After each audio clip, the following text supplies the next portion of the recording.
Well, it's an alarming trend across the nation. County jails over capacity, and they're busting at the seams. Some reportedly now forcing inmates to sleep on the floor. Here at home, the nonprofit research group, the Vera Institute for Justice, says no state's jail population has grown as rapidly as Indiana's in the last 15 years. So I started digging deeper into that research.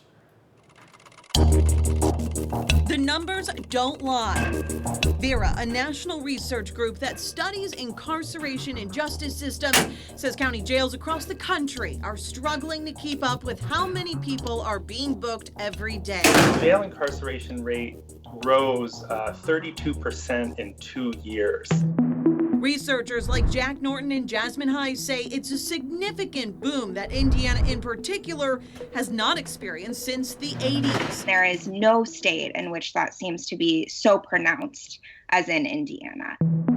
To understand why this is happening, Norton and High said we have to go back to 2015.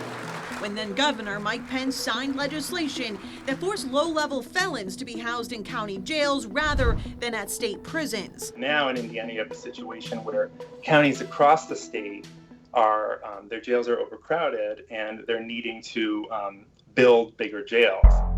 CBS 4 counted at least 9 counties that are in fact building new jails.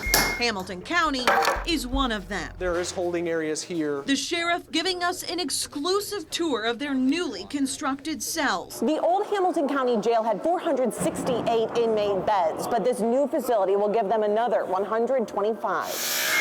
Actually 250 if you count the other half of the building that won't be outfitted until this place finds itself overcrowded again. Hamilton County is one of the fastest growing communities in the state and in the nation, and so inevitably there's some growth that goes along with that here. We found ourselves in a need for space. There was no other real viable option other than to build. This looks more like a jail. A custom jail with a lot of updates and changes costing the taxpayers $13 million. Vera says that is a concern. If you build it, they will fill it. In other words, the bigger the jail, the more you can expect our incarceration rates to rise. The nonprofit says Indiana lawmakers need to get a hold of this trend and quickly. Is there space instead to rethink how people are held accountable? They offered 2 solutions. 1, let people charged with low-level and non-violent crimes go if they haven't yet had a trial or been sentenced. And they say focus more on mental health and drug addiction services rather than locking those people up. Seek out solutions that are not strictly carceral. I do think it is a question of investment.